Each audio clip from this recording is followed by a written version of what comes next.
Je vous invite à la prière. Oui, Seigneur, nous nous humilions devant toi. Nous inclinons la tête et nous te demandons de purifier nos cœurs de toute impureté. Tourne nos regards vers toi afin de t'aimer de tout notre cœur, de toute notre pensée et de toutes nos forces. Que le Saint-Esprit ouvre nos lèvres pour que notre bouche publie ta louange. Oui, Seigneur, nous te prions, dans le nom de Jésus. Amen. Et nous allons lire quelques versets dans le psaume 116. « J'aime l'Éternel, car il entend ma voix, mes supplications. » N'est-ce pas beau ? J'aime l'Éternel parce qu'il entend ma voix, mes supplications. Il a penché son oreille vers moi, et je l'invoquerai toute ma vie. L'Éternel est miséricordieux et juste. Notre Dieu est plein de compassion. L'Éternel garde les simples. J'étais malheureux, il m'a sauvé. Mon âme retourne à ton repos, car l'Éternel t'a fait du bien. Oui, tu as délivré mon âme de la mort, mes yeux des larmes et mes pieds de la chute. Nous allons chanter. C'est vrai, notre Dieu est un grand Dieu, et il est digne de notre louange et de notre reconnaissance. Et c'est ce que donc nous allons chanter avec le chant infiniment grand pour célébrer la grandeur de Dieu.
prions pour les enfants et les jeunes avant qu'ils ne partent.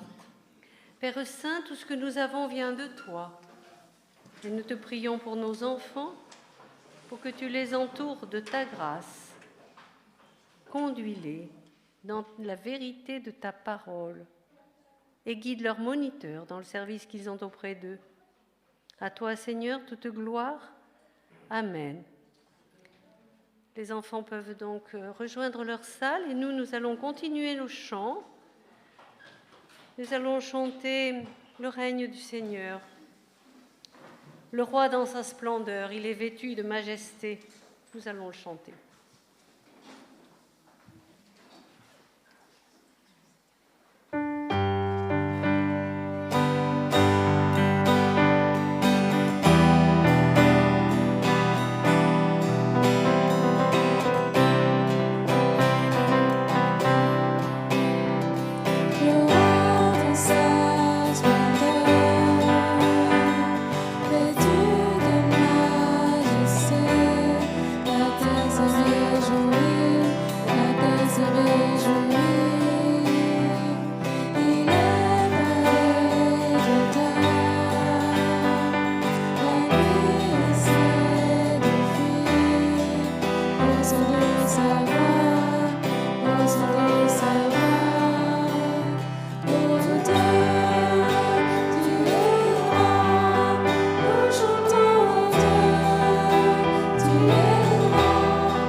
Oui, Dieu est grand et nous allons le voir là.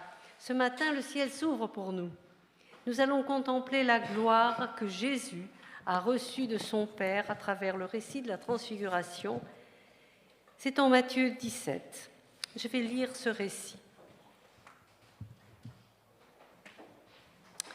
6 jours après, Jésus prit avec lui Pierre, Jacques et Jean son frère, et il les conduisit à l'écart sur une haute montagne. Il fut transfiguré devant eux. Son visage resplendit comme le soleil, et ses vêtements devinrent blancs comme la lumière. Et voici, Moïse et Élie leur apparurent, s'entretenant avec lui. Pierre, prenant la parole, dit à Jésus, « Seigneur, il est bon que nous soyons ici. Si tu le veux, je dresserai ici 3 tentes, une pour toi, une pour Moïse et une pour Élie. » Comme il parlait encore, une nuée lumineuse les couvrit. Et voici, une voix fit entendre de la nuée ces paroles, « Celui-ci est mon fils bien-aimé, en qui j'ai mis toute mon affection. Écoutez-le. » Lorsqu'ils entendirent cette voix, les disciples tombèrent sur leurs faces et furent saisis d'une grande frayeur. Mais Jésus s'approchant, les toucha et dit, « Levez-vous, n'ayez pas peur. » Ils levèrent les yeux et ne virent que Jésus seul. Quelle vision magnifique et grandiose! Quel privilège pour les 3 apôtres d'assister à cette vision! Et au fond, grâce à eux, nous aussi, nous participons à cette révélation de la gloire de Jésus dans son règne. On ne peut même pas imaginer une telle lumière, si ardente, et puis qui irradie du corps de Jésus, qui brille avec intensité. C'est vraiment une vision grandiose. Je vous invite à chanter pour glorifier le nom de Dieu, ce chant qui dit « Gloire, gloire ». Gloire, honneur et puissance. Oui, c'est vrai que notre Dieu en est digne. Nous allons chanter.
Dans le passé, plusieurs prophètes ont eu la vision d'un homme glorieux trônant dans les cieux. Et nous allons lire entre autres le verset d'Ézéchiel 8, verset 2. « Je regardais, voici, c'était une figure ayant l'aspect d'un homme. Depuis ses reins en bas, c'était du feu, et depuis ses reins en haut, c'était quelque chose d'éclatant, comme de l'airain poli. » La transfiguration de Jésus se passe sur une haute montagne, à l'écart. Moïse et Élie apparaissent vivants aux côtés de Jésus. Les apôtres les identifient très bien. Qu'est-ce que cela nous révèle ? Il est vrai que Moïse et Élie, c'est deux grandes figures du peuple d'Israël. Moïse, c'est celui dont il est écrit que l'Éternel parlait avec lui face à face, comme un homme parle à son ami. Et son visage aussi était empreint de la lumière divine quand il a reçu la loi de Dieu, lui-même au mont Sinaï. Je vais lire ce petit verset dans Exode 34. Moïse descendit de la montagne du Sinaï, ayant les 2 tables du témoignage dans sa main, en descendant de la montagne. Et il ne savait pas que la peau de son visage rayonnait parce qu'il avait parlé avec l'Éternel. Voyons Élie. De son côté, lui, Élie est un prophète rempli de la puissance de Dieu. Mais il a expérimenté également la présence glorieuse de Dieu dans la montagne. Et tout le monde connaît bien ce passage. On va l'abréger un peu. C'est dans le premier livre des Rois, au chapitre 19. L'Éternel dit à Élie, « Sors et tiens-toi dans la montagne devant l'Éternel. » Et voici, l'Éternel passa. Quand Élie entendit un murmure doux et léger, il s'enveloppa le visage de son manteau, il sortit et se tint à l'entrée de la caverne. Le Seigneur passait à ce moment-là. Avez-vous remarqué que les expériences de Moïse et Élie se passaient également sur une montagne ? La montagne nous élève, c'est évident. Mais symboliquement, elle veut notre élévation spirituelle. Elle nous invite à nous rapprocher de Dieu. En effet, il faut se préparer pour recevoir la visite du roi des rois. Je vous invite encore à un chant. Nous t'adorons, tendre Père. Oui, nous pouvons être vraiment reconnaissants et adorer ce Dieu si grand qui veut nous enseigner.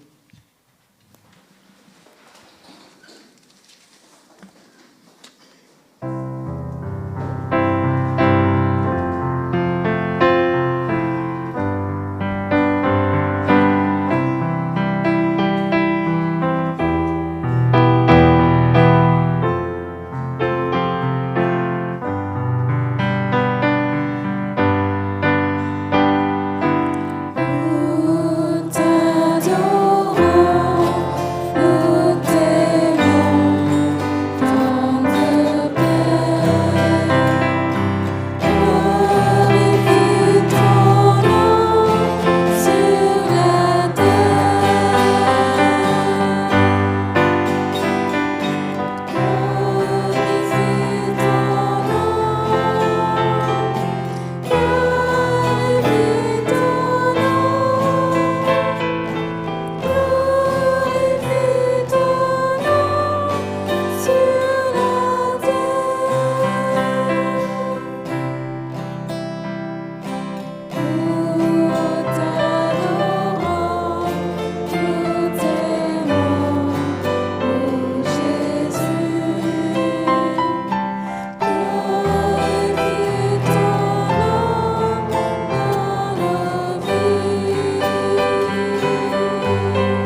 Quel sens peut-on donner à cet événement grandiose qu'est la transfiguration de Jésus?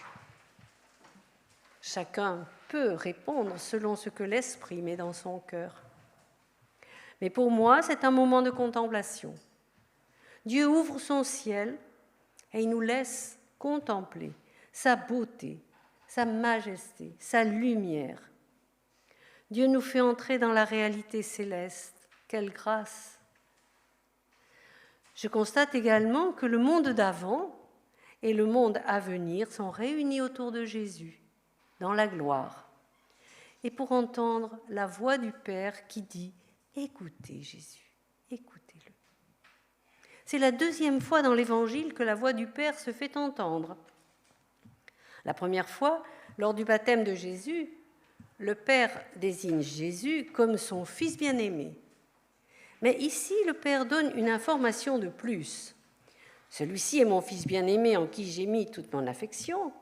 Écoutez-le. Le Père éternel désigne son Fils Jésus comme le messager de sa parole, celui qui dit la vérité, qui dit « Je suis le chemin, la vérité et la vie.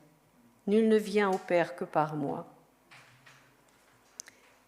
La parole du Père est solide. Elle est vraie. C'est pour cela qu'il y a eu cette intervention, pour insister sur le fait qu'on doit écouter Jésus. L'Esprit de Dieu l'avait déjà annoncé en Ésaïe 42. Ce sera le lien, justement, pour vous montrer que c'est vraiment Jésus, le serviteur attendu. « Voici mon serviteur que je soutiendrai, mon élu en qui mon âme prend plaisir. J'ai mis mon esprit sur lui et il annoncera la justice aux nations. Il ne brisera pas le roseau cassé, il n'éteindra pas la mèche qui brûle encore, mais il annoncera la justice selon la vérité. » Voilà, Jésus est donc ce serviteur qu'il nous faut écouter. C'est le message qu'on reçoit ce matin de la bouche même du Père, parce qu'il annonce la justice selon la vérité. Je vous invite encore à chanter son merveilleux nom. Nous allons reprendre ce chant, merveilleux nom.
Les anges prosternés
par cette révélation, le texte dit, ils tombèrent sur leurs faces et furent saisis d'une grande frayeur.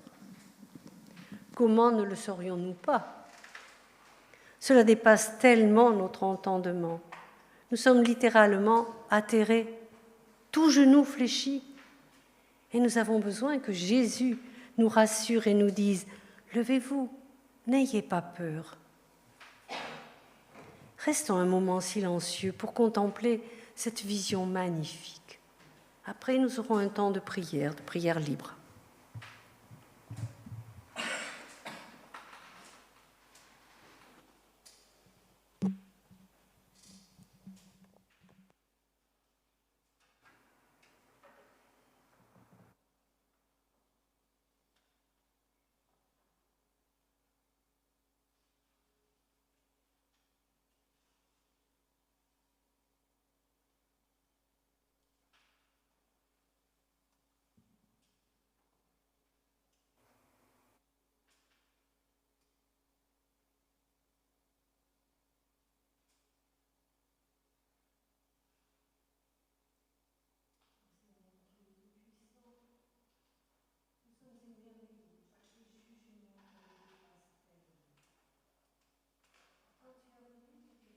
Apôtres et à nous,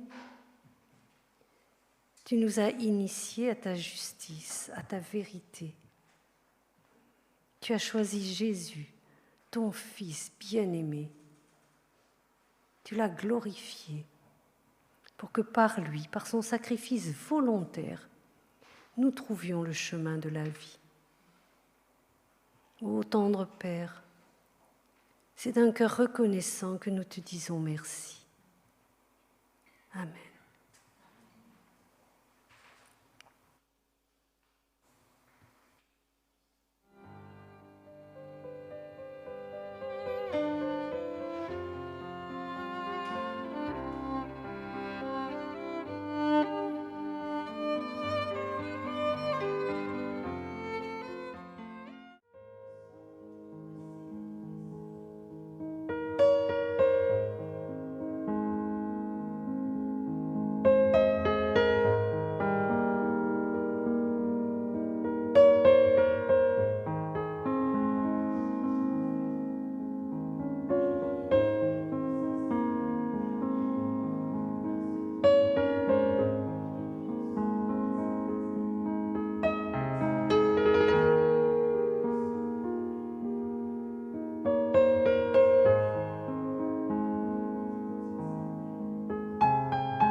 Et nous allons continuer à chanter l'agneau immolé que Dieu a glorifié, avec ce chant « À l'agneau de Dieu ».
Le message donné par John ce matin.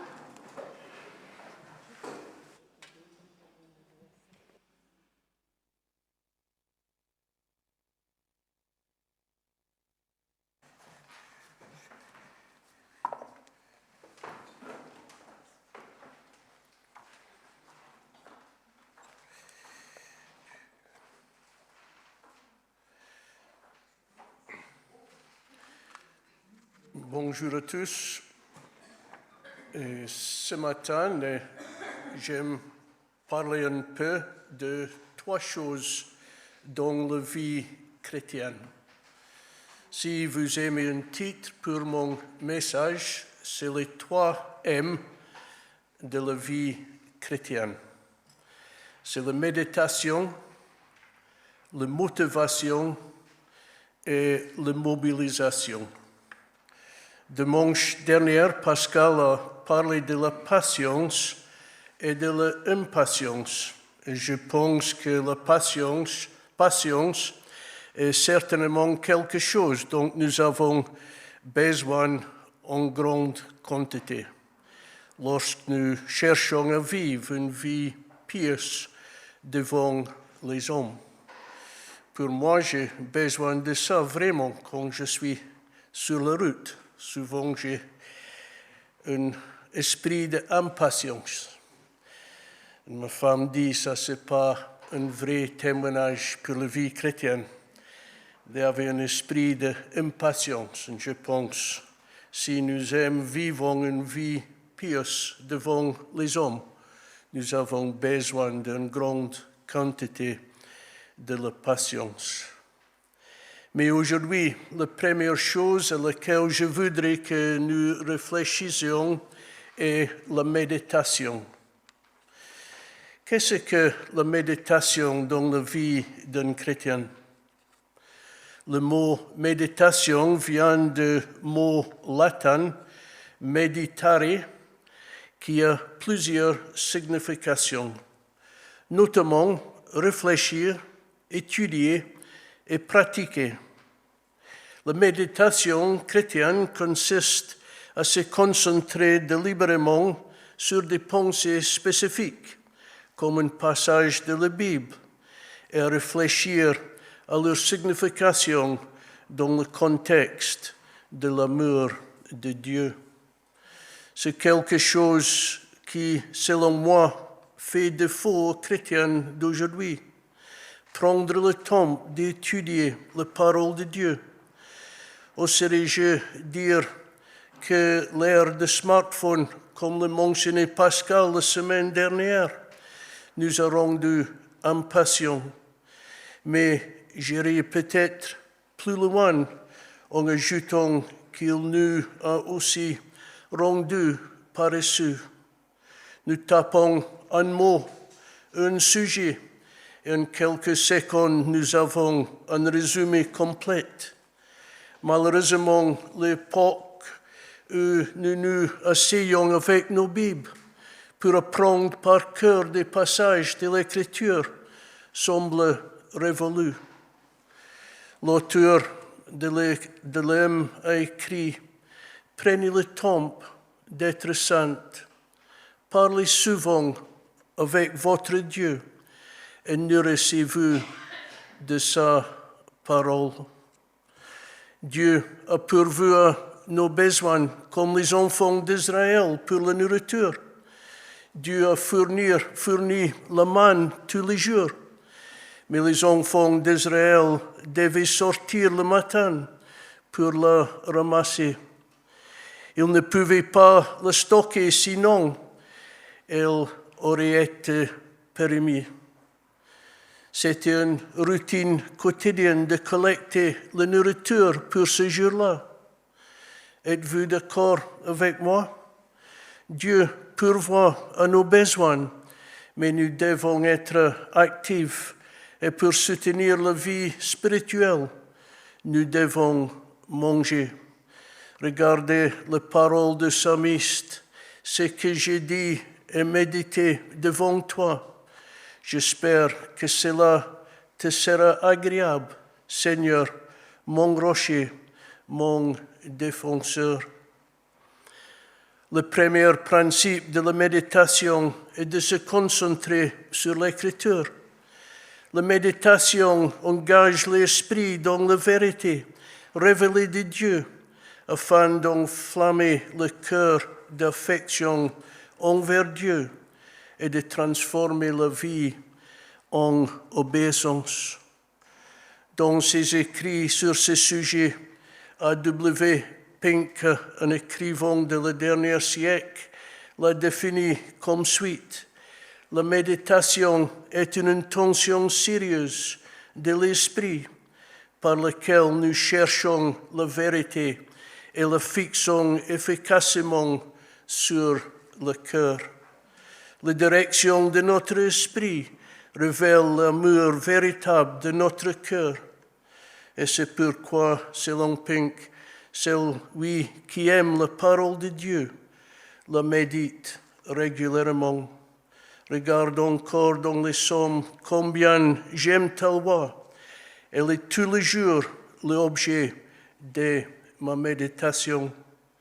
Par conséquent, la véritable méditation biblique ne consiste pas à répéter un son, à vider son esprit ou imaginer des images et des sensations physiques, mais exercer sa pensée et sa foi sur la parole de Dieu, que notre esprit soit rempli de Christ.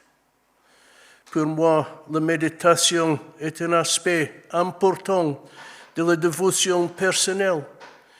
Elle est activement ancrée dans la parole de Dieu. Ce concept est un fondement pour notre méditation et un moyen de le garder ancré dans la vérité.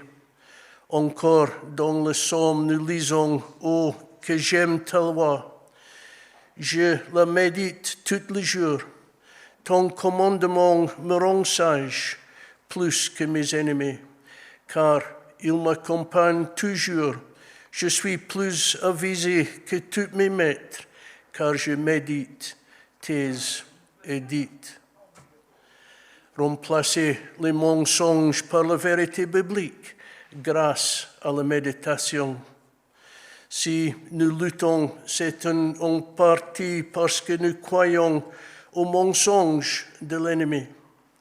Satan peut nous dire quelque chose au sujet de notre valeur, de notre sécurité ou de notre avenir, qui n'est tout simplement pas vrai. Nous l'intériorisons et nous nous inquiétons de cette fausseté. En tant que chrétiens, nous ne sommes pas à l'abri des attaques de l'ennemi, mais nous avons le moyen de riposter. L'un des moyens les plus efficaces de riposter est de remplacer le mensonge de l'ennemi par la vérité de Dieu en méditant sur un passage pertinent. Par exemple, si vous luttez contre l'inquiétude, vous pouvez méditer sur un passage qui parle directement de votre situation, comme Matthieu 6. C'est pourquoi je vous dis, ne vous inquiétez pas en vous demandant, qu'allons-nous manger ou boire? Avec quoi allons-nous nous habiller? La vie ne vaut-elle pas bien plus que la nourriture? Et le corps ne vaut-il pas bien plus que les vêtements? Voyez ces oiseaux qui volent dans le ciel. Ils ne sèment ni ne moissonnent, ils n'amassent pas de provisions dans des greniers, et votre Père céleste les nourrit. N'avez-vous pas bien plus de valeur que je sais qu'il est naturel de s'inquiéter et que Satan attaque toujours lorsque nous sommes les plus faibles. Dieu vous connaît. Il connaît votre situation et met à la disposition des chrétiens en quête de vérité toute la richesse de la Bible. Quel que soit votre problème, l'anxiété, les problèmes de mariage, le célibat, la convoitise, la malhonnêteté, autre chose, la parole de Dieu y répond. Encore dans le psaume dit, je me souviens des temps anciens, je me redis tout ce que tu as fait, et je médite sur l'œuvre de tes mains. Détournons notre regard de nous-mêmes, de nos circonstances, et regardons vers le haut pour nous arrêter sur notre grand Dieu et Sauveur. Maintenant que nous avons abordé quelques principes pour méditer comme un chrétien, voici quelques étapes utiles pour votre méditation. Et pour moi, la première chose dans un monde qui tourne, qui bouge chaque instant de chaque jour, de trouver un endroit calme. Allez dans un endroit où vous ne serez pas interrompu. Comme Matthieu dit, mais toi, quand tu veux prier, va dans ta pièce la plus retirée, verrouille ta porte et adresse ta prière à ton Père, qui est là dans le lieu secret, et ton Père qui voit dans le secret te le rendra. Prenez du temps pour Dieu. Je comprends que nous vivons tous des vies très occupées, mais dans notre cycle de vie quotidien de 24 heures, nous pouvons sûrement trouver le temps d'être seul avec Dieu. J'en reviens à notre smartphone. Je trouve incroyable que les jeunes ne puissent pas marcher dans la rue ou traverser la route sans être concentrés sur leur téléphone. Que chaque d'entre nous réfléchisse au temps que nous perdons avec des futilités au cœur de notre journée. Chercher dans les médias sociaux, vivre notre vie dans le domaine public. Je m'empresse d'ajouter que ce n'est pas seulement la jeune génération qui est touchée. Ceux qui avancent un peu dans la vie peuvent passer autant de temps pour rien. L'autre jour, quelqu'un me dit, « Je ne sais pas ce que je ferai sans téléphone. » Bien sûr que j'ai un téléphone, mais un mot d'avertissement, ne laissez pas votre téléphone détruire le temps que vous passez en méditation avec votre Seigneur et Sauveur. Réfléchissons tous ce matin à l'utilisation que nous faisons de notre temps. Je suggère respectueusement que si nous ne pouvons pas trouver le temps d'être seuls avec Dieu pendant notre journée de 24 heures, alors il y a quelque chose qui ne va pas dans notre style de vie et qui a besoin d'être revu d'urgence. Une autre chose dans notre méditation, de choisir un passage de l'Écriture. Si vous avez besoin d'assurance ou d'encouragement, trouvez un passage de l'Écriture qui traite d'une situation qui vous préoccupe en ce moment. Une autre bonne chose dans notre temps de méditation, de commencer par cette prière de le psalmiste. Il dit, « Ouvrez mes yeux pour que je contemple les merveilles de ta loi. » Une autre chose dans cette vie d'impatience, de vitesse, lisez le passage lentement. Reprenez l'élément clé sur lequel Pascal s'est penché la semaine dernière, la patience. Une autre facette de la patience consiste peut-être à prendre le temps de faire les choses. Ne précipitez pas votre méditation quotidienne. Laissez la vérité de Dieu se infiltrer lentement dans chaque partie de votre être. Répétez les sections de passages qui sont particulièrement significatives. Et regardez les paroles de l'Écriture dans Matthieu. « Venez à moi, vous tous qui êtes incapables, sous le poids d'un lourd fardeau, et je vous donnerai du repos.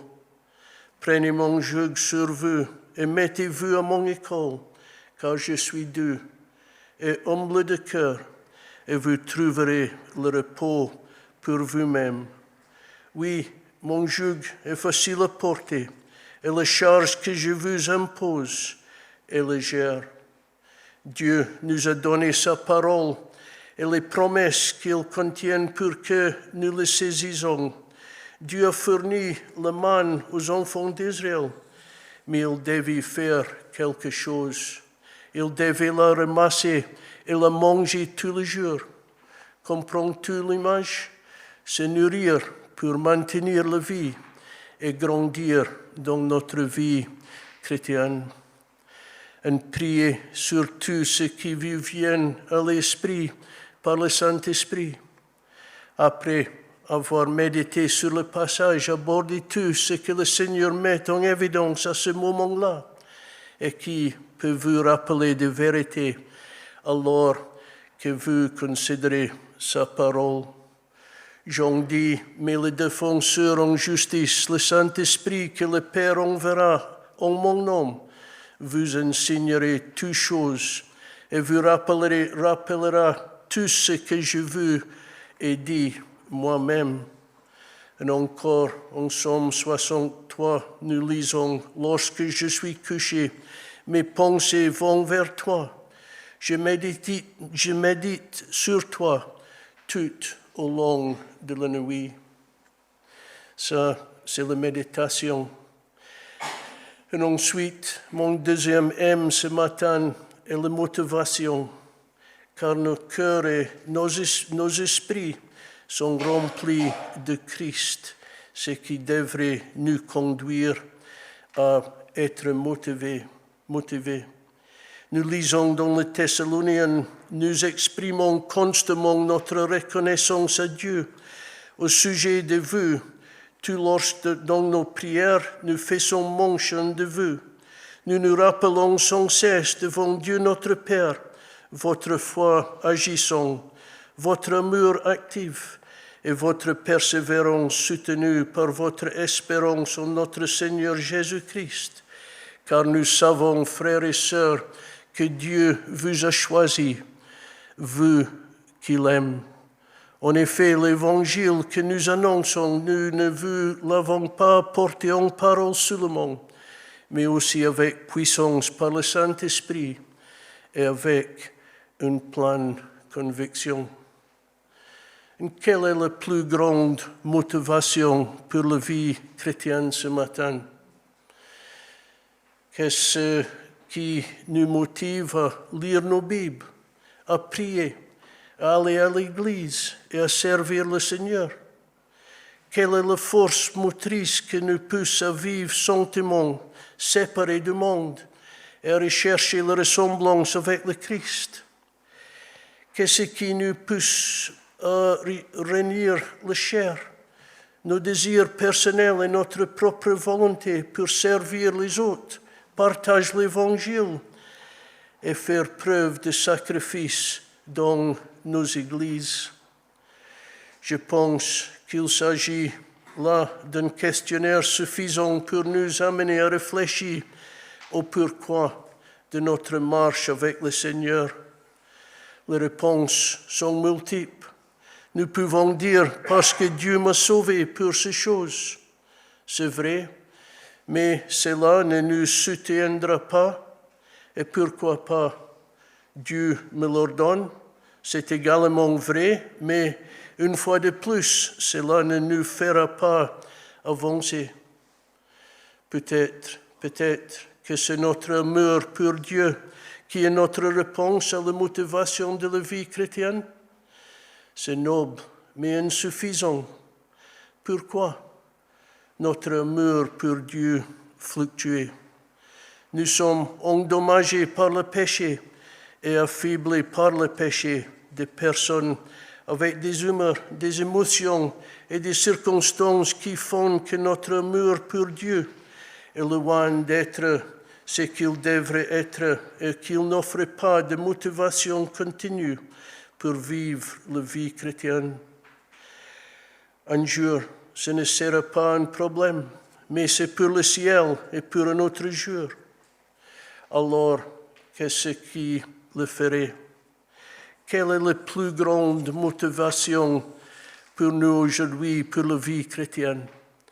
Elle se trouve dans les 3 mots simples que l'apôtre Paul prononce à propos des croyants thessaloniciens dans le verset que nous venons de lire. Et c'est juste les 3 mots, vous qu'il aime, aimé de Dieu. Voilà une motivation durable. Voici la force de courir la course, d'achever le parcours et de garder la foi, comme Paul a dit à Timothée. Il y a de nombreuses applications à considérer, mais pour gagner du temps, nous nous contenterons d'en examiner une seule Pour moi, c'est le plus important, l'immutabilité et le caractère immuable de Dieu qui est amour.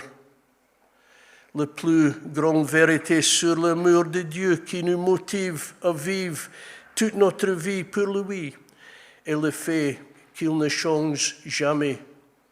Il ne cesserait jamais de nous aimer, malgré nos nombreux manquements, nos nombreux péchés et nos nombreuses périodes de tiédeur à son égard. Jérémie dit, le Seigneur, lui, apparut de loin. Je t'aimais d'un amour éternel. C'est pourquoi je te garde ma fidélité.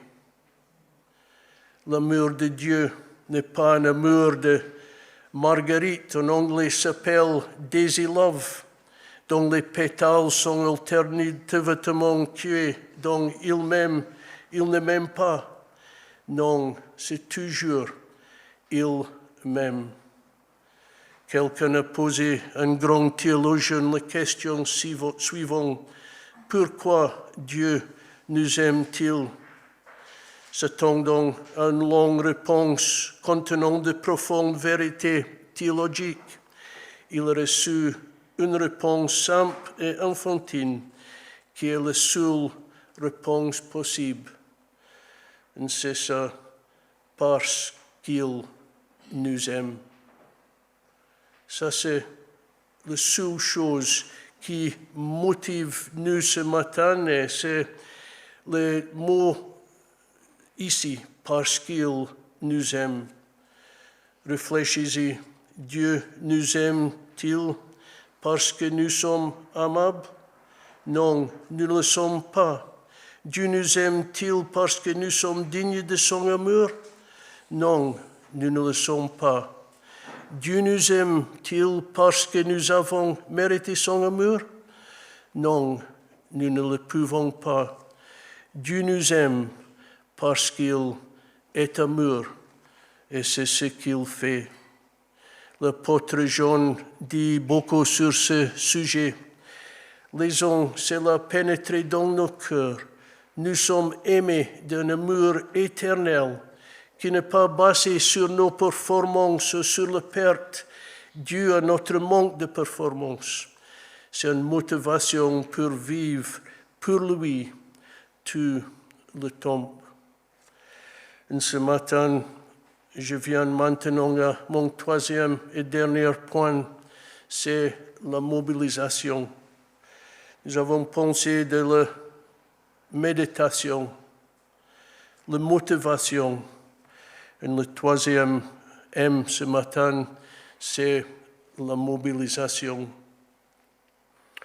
Aujourd'hui, nous semblons vivre dans l'illusion que la mobilisation exige une énorme campagne spectaculaire, un spectacle avec des lumières clignotantes, beaucoup de bruit, et qui joue sur les émotions des gens. Et c'est vraiment cela, la mobilisation chrétienne. Ce matin, j'envisage la mobilisation dans une manière différente. Considérons-la d'un point de vue militaire.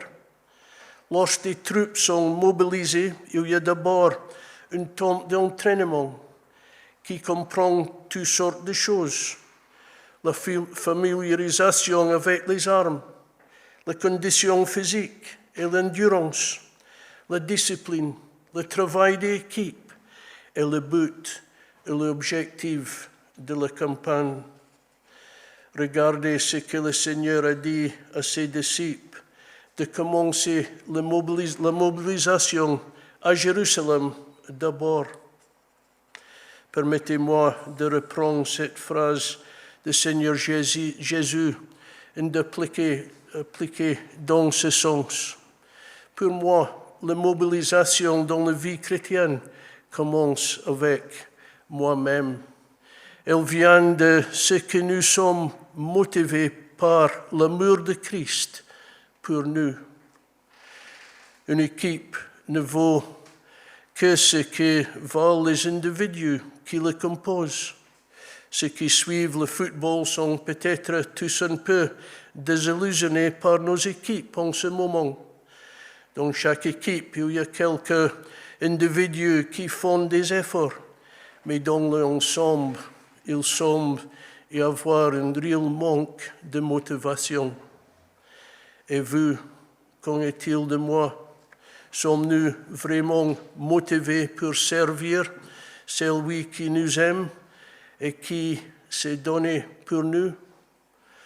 On me parlait de l'évangélisation et de la nécessité de tendre la main, bien sûr, de se mobiliser, mais permettez-moi de vous poser une autre question concernant la mobilisation. Lorsque vous recevez le mail concernant la planification de l'Église, la participation au culte, l'aide à l'école de dimanche, le nettoyage à l'Église, etc. Est-ce que votre amour pour le Christ vous motive à servir celui qui nous aime et qui se donne à nous? Votre amour pour le Christ est-il le facteur qui vous motive à vous impliquer dans les activités de l'Église? Si la réponse est oui, j'aime poser une question directe. C'est toi seul qui avais la réponse. Si je posais une autre question, pourquoi chaque mois les responsables de l'organisation ont-ils du mal à trouver des personnes prêtes à s'impliquer? Avant de chercher plus loin, mobilisons-nous à Jérusalem. Une armée sur le champ de bataille ne peut fonctionner sans que les lignes de ravitaillement soient sécurisées.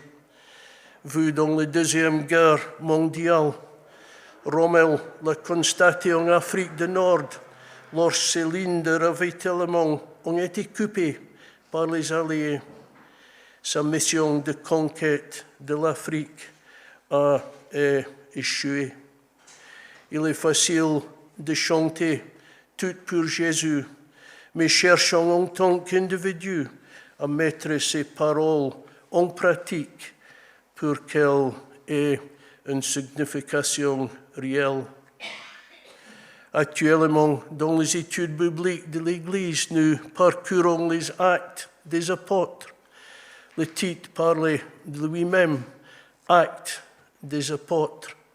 Il s'agit d'un schéma simple. Les apôtres ont d'abord été instruits de la parole de Dieu par Jésus lui-même. Ils ont été équipés pour la mission. Ils ont ensuite enseigné d'autres personnes en implantant des églises dans toutes les régions et les équipant, et ceux qui ont rejoint les premières églises étaient prêts à être mobilisés, à être enseignés, à travailler ensemble, et le Seigneur les a bénis au fur et à mesure que l'Évangile se répandait. Quelle était leur recette?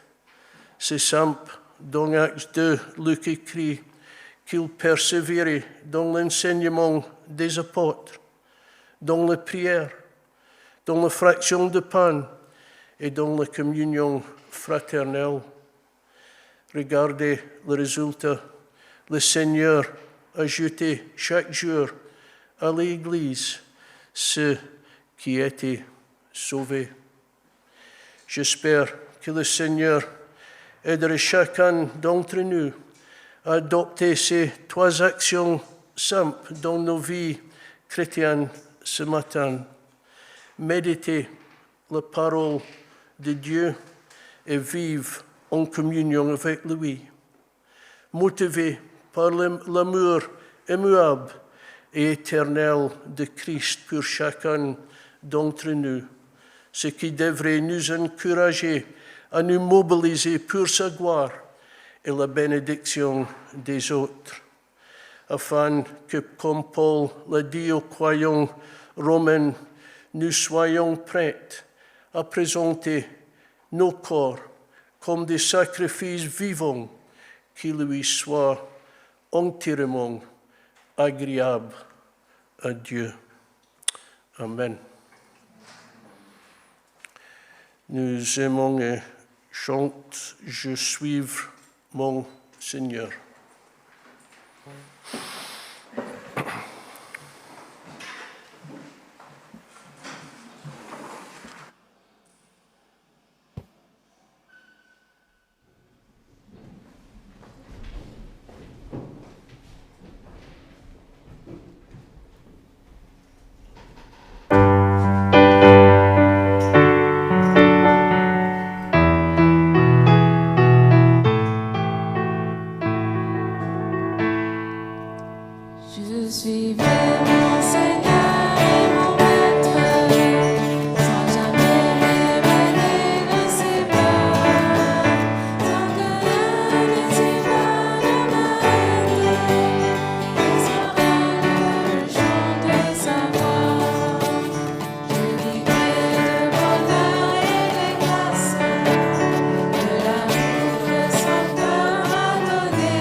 Nous avons beaucoup parlé ce matin de l'amour de Dieu pour nous.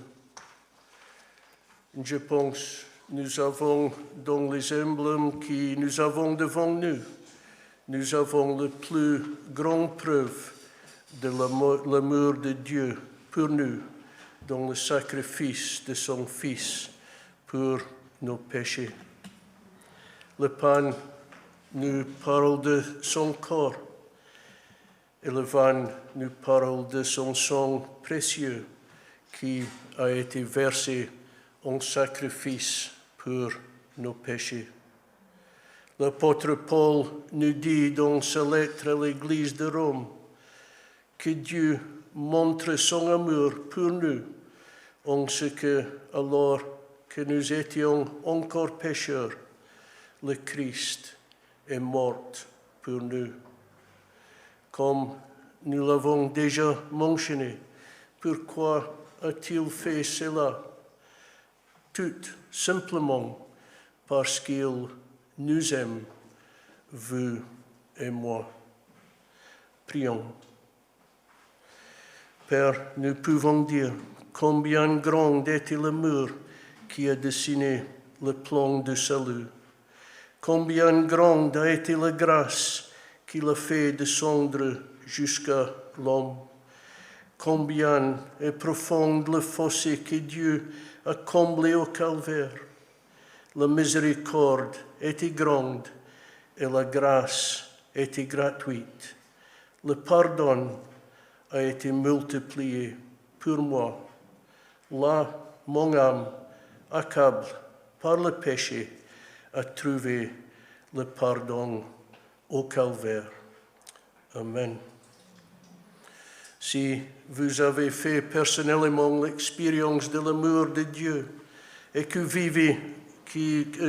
vivez dans la connaissance des péchés pardonnés, nous vous invitons à partager cet acte de commémoration avec nous.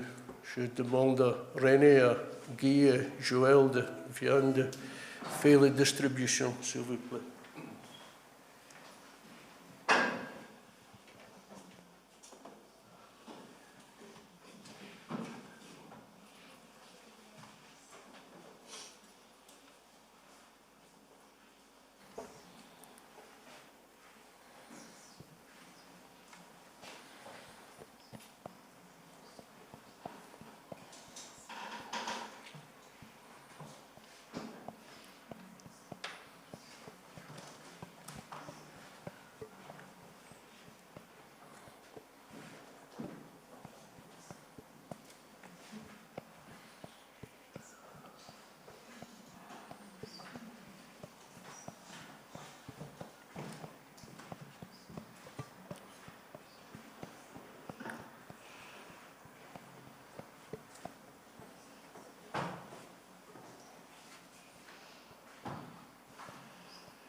Le Seigneur lui-même dit, cette pain, c'est le symbole de mon corps brisé pour vous.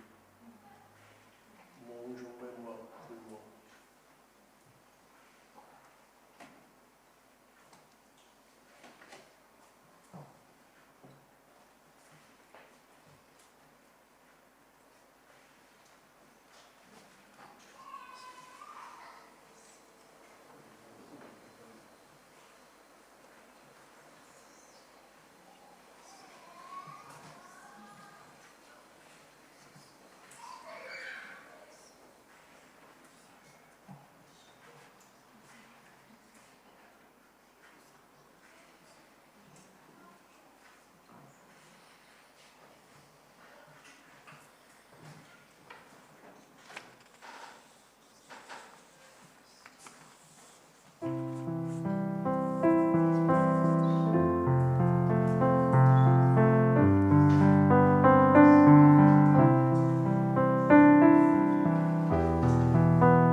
Maintenant, j'ai les annonces pour cette semaine. Et pas beaucoup, nous sommes dans le mode de les vacances. Mais Guy travaille toujours. Et tous les deux, chez Guy et Cécile, et le groupe de maison à Bergerac, à 20h15. C'est le passage mis dans les annonces quotidiennes, c'est Matthieu 6 par mémoire. 18, oui, j'ai le livre correct, mais c'est dans Matthieu 18, ça c'est chez Guy et Cécile, 20h15 lundi. Et samedi, 14h, il y a une répétition de l'équipe de Lyon, aussi les jeunes aussi qui participent dans le culte de dimanche prochain, dans la volonté de Dieu. Ça, c'est un culte animé par le groupe de jeunes dimanche prochain. Il y a quelques annonces spéciales. Comme vous le savez probablement, nous avons participé à ce groupe. C'est un promouvoir de la fraternité en Bergerac. J'ai assisté à une réunion jeudi soir et parmi les participants, il y a une profonde inquiétude que notre communauté à Bergerac risque de se polariser dans les jours à venir. Ces derniers jours, on a déjà eu la triste preuve dans certaines de nos écoles locales. Cet rassemblement a pour but de montrer qu'en tant que ville, malgré nos différences de culture, de religion, etc., nous pouvons vivre ensemble. Je souligne, il ne s'agit pas d'un rassemblement politique ou religieux. Et si vous souhaitez plus de détails, n'hésitez pas à vous adresser à Lilian, moi-même, concernant notre participation à vendredi 5 avec les autres dans la ville de Bergerac. Parce que tous les pays occidentaux, pour l'instant, vivent dans un temps difficile. C'est la même chose en Royaume-Uni, où il y a une élection là-bas le 4 juillet, un jour avant la France, et où il y a des élections le 4 juillet aussi en Angleterre. Aussi, la réunion, le culte de jeunesse, nous avons déjà mentionné, et aussi il y a des barbecues après le culte dimanche prochain. J'enverrai demain une annonce à ceux qui sont inscrits avec plus de précision pour dimanche prochain. Pour l'instant, je pense que le temps semble favorable avec une température de 25 degrés. Monsieur le météo, tu es encore, non? Oui, je me semble. Il n'y a pas de pluie prévue, ça c'est une bonne nouvelle. Et si le temps devait changer radicalement, notre plan B serait de rester dans l'église pour passer ce moment ensemble, de marquer le début des vacances d'été. Je laisse la place à Christian pour terminer le culte ce matin.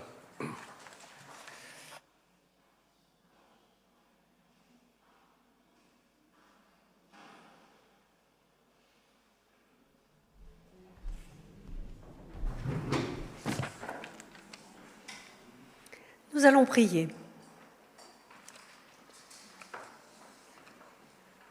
Seigneur, nous te rendons grâce pour ce que tu nous révèles de toi, ta bonté, ta gloire, ta lumière. Nous sommes confondus devant ta majesté. Nous te prions de montrer ta consolation et ta bienveillance à nos frères et sœurs qui souffrent, tous ceux qui sont dans la tristesse, l'inquiétude, le deuil. Seigneur, nous te prions, visite-les, fortifie-les dans les épreuves. Oui, Seigneur, nous voulons aussi te prier pour notre pays, pour les persécutés au nom de leur foi en toi. Nous te prions aussi pour que tu éclaires de ta sagesse chacun d'entre nous, afin de choisir en faveur de la justice et de la paix. Toi qui es roi du monde, donne ta paix au monde entier. Nous te prions dans le nom de Jésus. Amen. Et nous avons un dernier chant pour déclarer que Jésus est vainqueur par la force du Très-Haut. Et c'est le chant « Il est Seigneur ». Il est Seigneur, il est vainqueur.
Écoutons pour finir une deuxième fois, parce que ça a été cité tout à l'heure dans le message, cette parole de Jésus, et gardons-la pour la semaine.